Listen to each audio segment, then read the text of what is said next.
Hey everybody, and welcome to Bible class. Numbers chapter 9 in the Old Testament is where I would love you to meet me as we wrap up this little 5-part series exploring why is authority such a big deal. We've reminded ourselves over and over again, we need authority, we use authority, we depend upon authority in all sorts of everyday life. But we've got to remember who is the ultimate authority. It's not us as individuals. It's not all of us put together. It's not just our own hearts or our own consciences.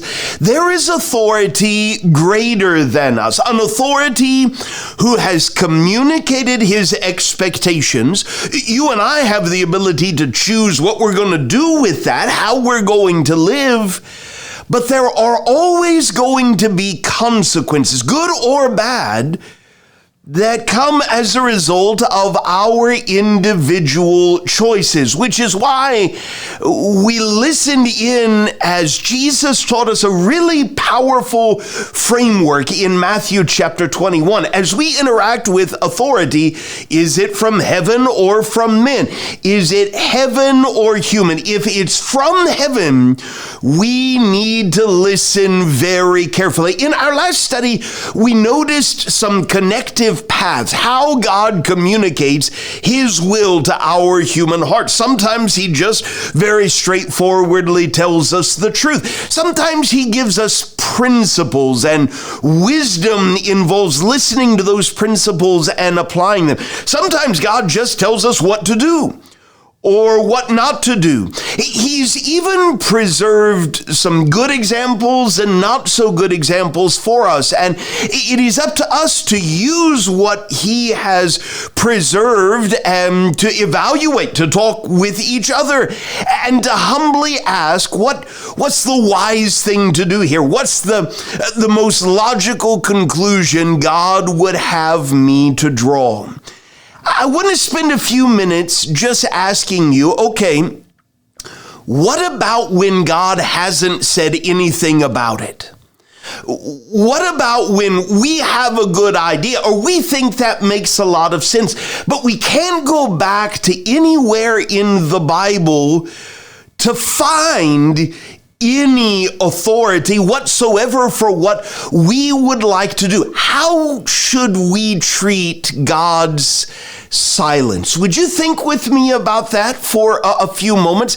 And as we begin to think about it, let's remind ourselves that God has already told us in Isaiah 55, he doesn't think like we do. My thoughts are not your thoughts, neither are your ways my ways, declares the Lord. There's a very straightforward declaration of truth, right? That ought to make us slow down and give us pause and be careful about what we think is a good idea. Remember, we've visited Ephesians 5, verse 17, several times in this little series. Do not be foolish, but understand what the will of the Lord is. How can we understand what the will of the Lord is? Well, we've got to depend on what he's told us. Isn't passages like this a good reason to be very careful when the Lord hasn't said anything about it? In fact, I think that's what we're seeing if your Bibles are open there to Numbers chapter 9, where God had delivered all sorts of instructions. But here's an interesting example. When the Lord spoke to Moses, Numbers 9, verse 1, in the wilderness of Sinai, in the first month of the second year after they had come out of the land of Egypt, and he tells them, let the people of Israel keep the Passover at its appointed time. He tells them exactly when, according to all its statutes and all its rules, you shall keep it. God had provided his will in the form of commands. And so Moses told the people of Israel that they should keep the Passover, and that's what they did. But look down in verse 6. There were certain men who were unclean through touching a dead body. God had also given commandments about that. So they could not keep the Passover on that day. And they came before Moses and Aaron on that day, and those men said to him, "We're unclean through touching a dead body. Why are we kept from bringing the Lord's offering at its appointed time among the people of Israel?" You hear that question? Why can't we? People continue to ask that question today, right? Why can't we? I think this would be a good idea. In fact, we think this would be a good idea. And we've got the time and the money and the resources. And so why can't we do this? But notice the wisdom of Moses, who told them, "Wait.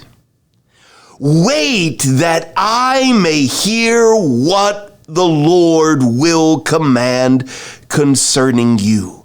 When we're not sure what to do, when we're not sure whether or not we can do this as the Lord has commanded, you know, one of the best things we can possibly do?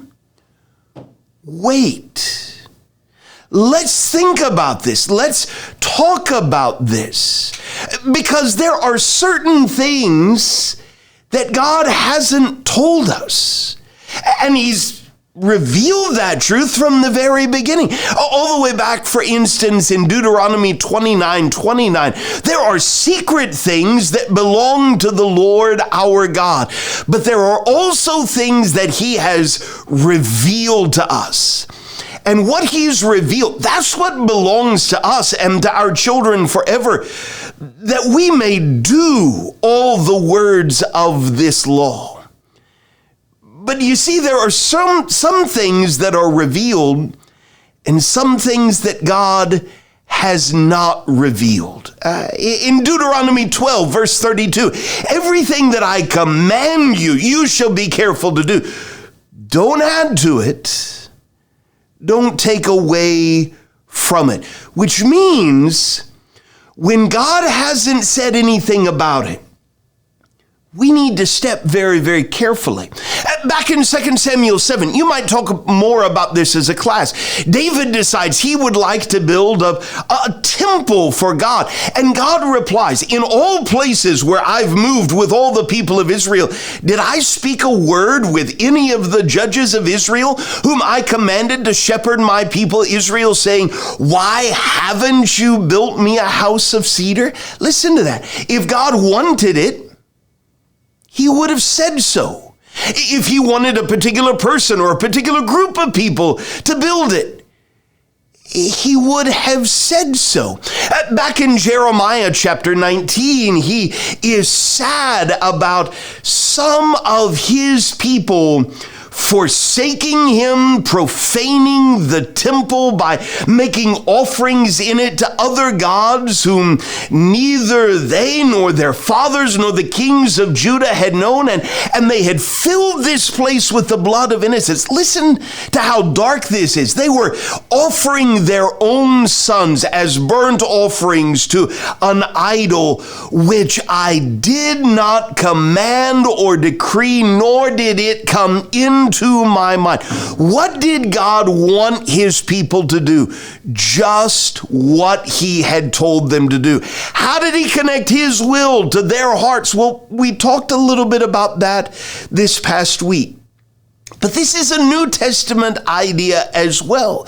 Listen to Paul as he tells those in Corinth, you've got to be careful. You need to learn from us not to go beyond what is written. Here's how it's put toward the end of the Bible. Watch yourself so that you may not lose what we've worked for, but may win a full reward. Everyone who goes on ahead and does not abide in the teaching of Christ does not have God. Whoever abides in the teaching has both the Father and the Son. So let's talk about it. We live in a world where a lot of people say, well, it doesn't say not to. Why can't I? I've got a good reason. And this is a way that I would show God how much I love him. We need to be very careful when God hasn't said anything about it. Let's discuss together. Thanks so much for being here. Hope you have a great rest of your class and a great rest of this week.